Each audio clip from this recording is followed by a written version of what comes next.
¿Y si no estamos solos, y la Iglesia lo ha sabido desde siempre? Esa es la pregunta que, una vez planteada, transforma todo.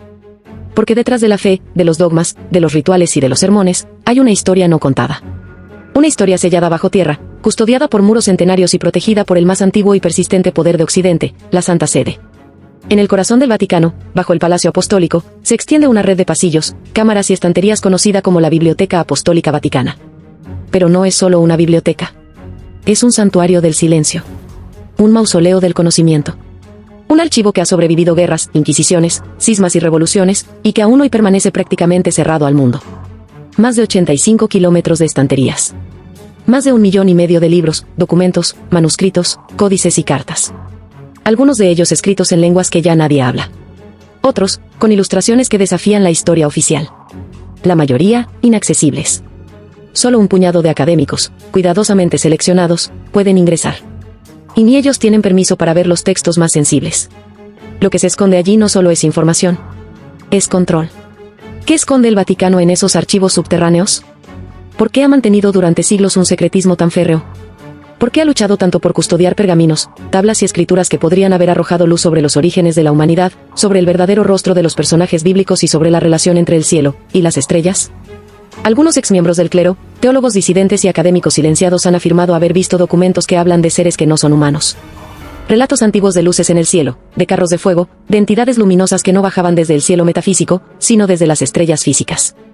Las naves celestiales de Ezequiel, el caballo de fuego que arrebató a Elías, los ángeles que bajaron en Génesis 6, para tomar mujeres humanas y engendrar gigantes. Todos estos pasajes adquieren una nueva dimensión cuando se leen a la luz de la hipótesis extraterrestre.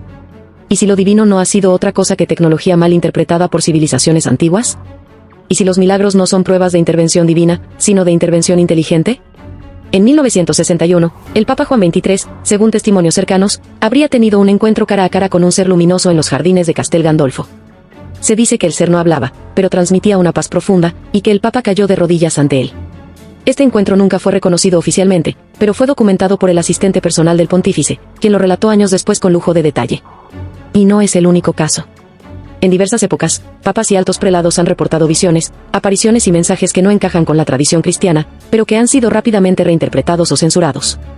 Hay rumores persistentes de cartas intercambiadas entre el Vaticano y agencias espaciales, especialmente durante la Guerra Fría, cuando tanto la NASA como la URSS comenzaron a explorar el espacio con urgencia.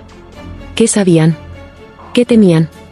La Biblioteca Vaticana contendría, según filtraciones, traducciones completas de textos sumerios nunca publicados, que describen a los Anunnaki, esos seres que bajaron del cielo para crear al hombre a su imagen y semejanza. La semejanza no sería espiritual, sino genética. Estos textos, si fueran divulgados, pondrían en duda no solo la narrativa bíblica de la creación, sino todo el concepto de un Dios único y trascendente. En su lugar, hablaríamos de seres avanzados, posiblemente biotecnológicos, que sembraron vida en la Tierra como un experimento o un acto de colonización. El secreto no es solo por fe. Es por poder. Admitir que no somos la única creación consciente del universo destruiría el fundamento del antropocentrismo religioso. Si hay otras civilizaciones, con culturas, lenguajes y creencias, ¿qué significa eso para la doctrina de la salvación? ¿Qué evangelio recibieron ellos? ¿Quién murió por sus pecados? ¿Quién los creó? ¿A quién adoran? La Iglesia no puede permitirse ese caos. Porque si la figura de Cristo es redentor de toda la creación, ¿cómo se justifica que solo la humanidad haya tenido acceso a su mensaje? Y si no lo es, entonces no es universal. Y si no es universal, la teología católica se derrumba como un castillo de naipes. Por eso, el secreto. Hay quienes creen que el Santo Grial no es una copa, sino una información genética. Que el linaje de Jesús no fue solo espiritual, sino biológico. Que la sangre real corre por venas humanas actuales. Pero otros van más allá, creen que esa sangre fue modificada, alterada, mejorada por aquellos que vinieron de las estrellas. Y que la Biblioteca Vaticana lo sabe. Hay informes no confirmados de artefactos almacenados en bóvedas subterráneas, fragmentos metálicos con símbolos desconocidos, cráneos alargados no humanos, tablets con escrituras híbridas, incluso imágenes captadas por telescopios del Observatorio Vaticano que jamás se hicieron públicas. El Vaticano tiene uno de los observatorios astronómicos más avanzados del mundo. ¿Por qué una institución religiosa necesitaría tal infraestructura? Porque siempre han mirado al cielo. No como símbolo, sino como origen. La estrella de Belén, por ejemplo, ha sido explicada como conjunción planetaria, como cometa, pero también como objeto volador no identificado. Un punto de luz que guía, que desciende, que informa. ¿Y si fue una nave? ¿Y si el nacimiento de Jesús fue anticipado por inteligencias externas? ¿Y si él mismo fue parte de un plan mayor? Estos temas no son nuevos.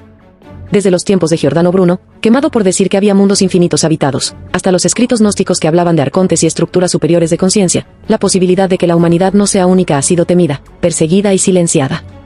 Pero la Biblioteca Vaticana ha resistido. Tiene los documentos. Tiene los códices. Tiene los nombres. Los viajes. Las descripciones. Los pactos. Se dice que durante el Concilio de Trento, hubo discusiones sobre si ciertos libros debían destruirse o sellarse. Ganó el secreto. Porque el secreto protege el dogma. Y el dogma protege el poder. Imagina que un día apareciera un manuscrito que demuestra que los dioses de los antiguos eran visitantes de otros mundos. Que los profetas recibían tecnología. Que el maná del cielo era sustancia fabricada. Que el arca de la alianza era un reactor. Que la torre de Babel fue un intento fallido de imitar lo que habían visto en los cielos. Imagina que ese manuscrito está ahora en la Biblioteca Vaticana. Encerrado. Prohibido. Clasificado. ¿Qué pasaría si lo publicaran? La reacción sería devastadora. El cristianismo colapsaría. Las religiones se fragmentarían. El poder espiritual pasaría a la ciencia. Las profecías se reinterpretarían como planes. Los ángeles como seres biotecnológicos. El juicio final como una intervención. La creación como siembra. Y el regreso como una recolección. Pero aún más perturbador, ¿y si esos seres aún están aquí? ¿Y si nunca se fueron? ¿Y si la Iglesia lo sabe, y por eso protege tanto esos archivos? Hay teorías que sostienen que los contactos no han cesado. Que ciertos papas han sido instruidos por estas entidades. Que las apariciones marianas, como en Fátima o en Garabandal, fueron encuentros reales con seres no humanos. En Fátima, los testimonios hablan de una esfera luminosa, de mensajes secretos, de predicciones apocalípticas. El llamado tercer secreto de Fátima nunca fue revelado completamente. Se dijo que anunciaba la conversión de Rusia. Pero muchos investigadores sostienen que hablaba de una verdad mucho más grande, que la humanidad estaba siendo observada. Guiada. Advertida.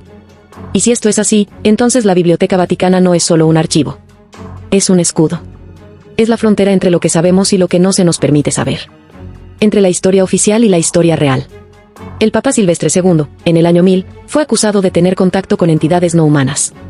Era un matemático brillante, astrónomo, inventor. Se decía que poseía una cabeza parlante que le revelaba secretos. ¿Una leyenda medieval? ¿O un artefacto real, incomprensible para la época? La Edad Media está plagada de referencias a objetos voladores, luces celestes, seres con túnicas metálicas. En los frescos de muchas iglesias europeas pueden verse figuras redondas con lo que parecen ser pilotos en su interior. ¿Arte simbólico? ¿O testimonio visual de algo que vieron y no comprendieron? La respuesta podría estar en esos 85 kilómetros de estanterías. El Vaticano no guarda solo el pasado. Guarda el futuro. El conocimiento de que no estamos solos, de que nuestra historia no es lineal, de que somos parte de algo mucho más grande, más antiguo y más extraño de lo que podemos imaginar. Y ese conocimiento, si es liberado sin preparación, puede destruir más de lo que revela. Por eso lo esconden. Por eso el silencio. Pero los tiempos están cambiando. Las filtraciones aumentan. La gente pregunta. La fe no basta. Queremos saber. Y cada vez más, las respuestas no están en los púlpitos, sino en los sótanos. La Biblioteca Vaticana no es solo un lugar. Es una grieta. Y por esa grieta, está a punto de entrar la luz.